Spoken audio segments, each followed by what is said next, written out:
Bonjour et bienvenue sur cette nouvelle leçon sur les pronoms. Il s'agit de la leçon numéro 2. Je vous rappelle qu'un pronom fait partie de la classe grammaticale des mots variables, qu'on le trouve donc dans la colonne de gauche. Dans la première leçon, nous avons vu que un pronom était un petit mot qui remplaçait un autre ou d'autres mots. Nous avions pris comme exemple la phrase « Victor Hugo était un écrivain, Victor Hugo écrivait de la poésie ». Pour éviter la répétition de Victor Hugo, nous avons remplacé le deuxième Victor Hugo par le petit pronom « il ». Nous avons expliqué également que chaque pronom avait nécessairement un antécédent. Cet antécédent nous permet de savoir de qui ou de quoi on parle. Ici, le pronom « il » a pour antécédent Victor Hugo. Nous avons vu également les pronoms personnels dans la leçon précédente. Dans cette leçon, nous allons voir qu'il existe d'autres types de pronoms que les pronoms personnels. Pour cela, nous allons commencer avec cette phrase. Perdre son enfant est une tragédie. Victor Hugo a perdu son enfant. Vous voyez que nous trouvons deux fois le groupe nominal son enfant. Nous allons éviter la répétition. Nous allons donc remplacer le deuxième son enfant par un pronom. Voyons voir. Perdre son enfant est une tragédie. Victor Hugo a perdu le sien. Nous avons bien remplacé son enfant par le sien. Le sien a pour antécédent son enfant. Prenons une deuxième phrase. Camus écrivait ses livres au XXe siècle, au XXe siècle, Hugo écrivait ses livres au XIXe siècle. Nous avons deux fois le groupe nominal ses livres. Nous allons remplacer le deuxième par un pronom.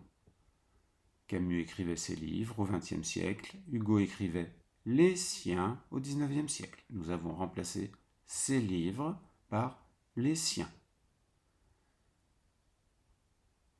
Dans la deuxième phrase, les siens a pour antécédent ses livres.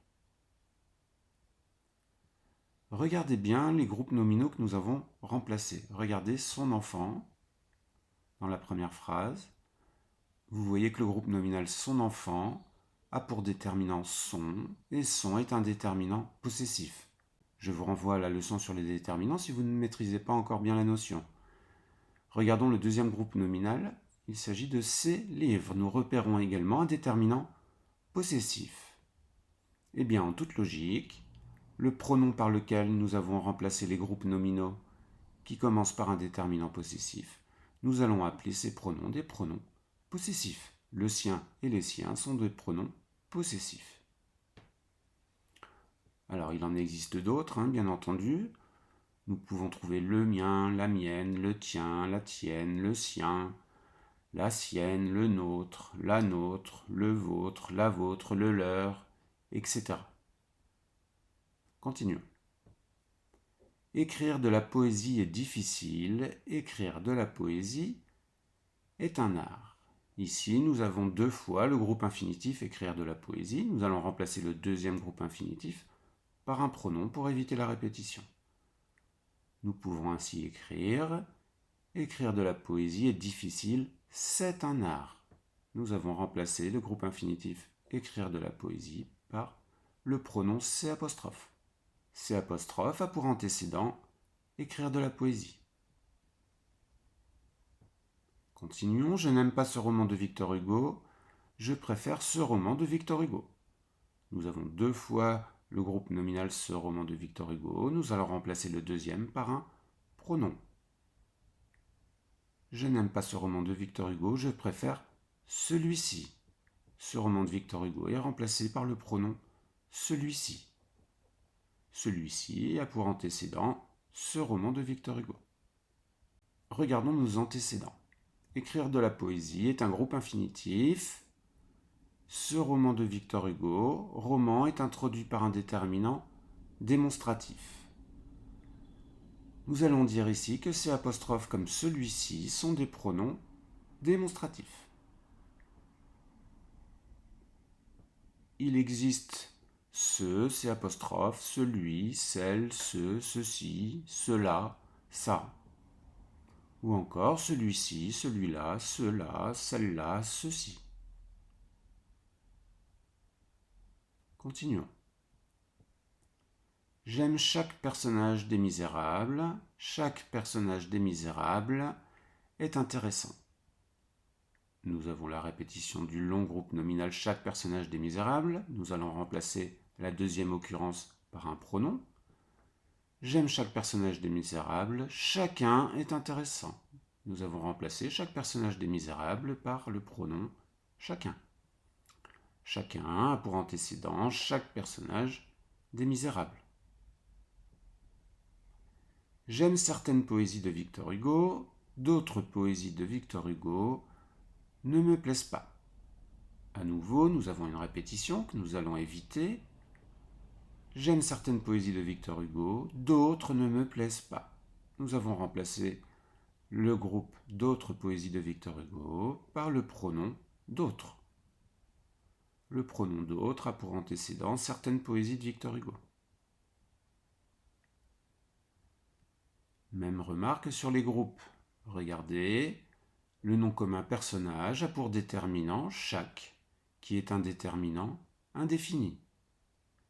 Dans le groupe d'autres poésies de Victor Hugo, le nom commun poésie a pour déterminant d'autres, qui est un déterminant indéfini. Donc vous aurez compris que chacun et d'autres sont des pronoms indéfinis. Il en existe d'autres, il en existe de très nombreux des pronoms indéfinis, je ne peux certainement pas tous vous les citer. Il existe tout, tous, certains, plusieurs, chacun, quelques-uns, personne. Il en existe de très nombreux. Continuons. Le premier roman d'Hugo s'appelle En d'Islande. Le deuxième roman d'Hugo a pour titre Bugjargal. Nous allons à nouveau éviter la répétition. Le premier roman d'Hugo s'appelle En d'Islande. Le deuxième a pour titre Bugjargal. Nous avons remplacé le deuxième roman d'Hugo par le pronom le deuxième. Le deuxième a pour antécédent le premier roman d'Hugo. J'ai lu 5 romans de Victor Hugo. 2 romans de Victor Hugo m'ont plu. À nouveau, évitons la répétition. J'ai lu 5 romans de Victor Hugo, 2 m'ont plu. Nous avons remplacé le groupe nominal de romans de Victor Hugo par le pronom de. 2 a pour antécédent 5 romans de Victor Hugo. Regardons de plus près les groupes nominaux que nous avons remplacés. Dans le deuxième roman de Victor Hugo, nous remarquons que le déterminant du nom commun roman est un déterminant numéral. De même, pour notre autre groupe nominal, 2 romans de Victor Hugo, 2 est également un déterminant numéral. Vous aurez donc compris que le deuxième comme 2 sont également des pronoms numéraux. Les pronoms numéraux sont bien entendu très nombreux aussi, on peut même les dire infinis. Vous avez tous les chiffres, 2, 3, 10, le deuxième, le dixième, etc. Tu as lu tous les romans de Victor Hugo. Quel roman de Victor Hugo préfères-tu ? À nouveau, nous allons éviter la répétition. Tu as lu tous les romans de Victor Hugo. Lequel préfères-tu ? Nous avons remplacé le groupe nominal quel roman de Victor Hugo par le pronom lequel. Lequel a pour antécédent tous les romans de Victor Hugo. Tu as lu de nombreuses poésies de Victor Hugo. Quelle poésie de Victor Hugo préfères-tu ? Évitons à nouveau la répétition. Tu as lu de nombreuses poésies de Victor Hugo. Lesquelles préfères-tu ? Nous avons remplacé le groupe nominal quelle poésie de Victor Hugo par le pronom lesquelles. Lesquelles a pour antécédent de nombreuses poésies de Victor Hugo. Regardons à nouveau les groupes nominaux. Quel roman de Victor Hugo ? On remarque que roman a pour déterminant quel, qui est un déterminant interrogatif. De même pour notre deuxième groupe nominal, quelle poésie de Victor Hugo ? Quel est un déterminant interrogatif. Vous aurez donc compris que lequel et lesquels sont également des pronoms interrogatifs. Nous trouvons qui, lequel, laquelle, lesquels, auquel, et il y en a encore d'autres.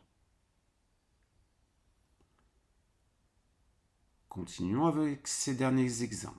J'aime la poésie, je lis de la poésie. Tous les jours. Nous allons éviter la répétition de la poésie. Allons-y. J'aime la poésie, j'en lis tous les jours. Ici, nous avons remplacé de la poésie par le pronom en. En a pour antécédent la poésie. Deuxième exemple, l'île de Guernesey est célèbre en particulier parce que Victor Hugo a dû s'exiler sur l'île de Guernesey. Évitons la répétition de l'île de Guernesey en procédant ainsi. L'île de Guernesey est célèbre en particulier parce que Victor Hugo a dû s'y exiler. Ici, nous avons remplacé sur l'île de Guernesey par le pronom i. Le pronom i, le pronom y, a pour antécédent l'île de Guernesey. Regardons de plus près nos groupes. Ici, de la poésie. Poésie est un nom commun, il est introduit par un article partitif. Très souvent, en va remplacer un groupe nominal qui est introduit par un déterminant partitif. Regardons à présent sur l'île de Guernesey. Sur l'île de Guernesey, c'est un groupe nominal prépositionnel. Il est surtout ici complément circonstanciel de lieu. Souvent, le pronom i va remplacer un complément circonstanciel de lieu.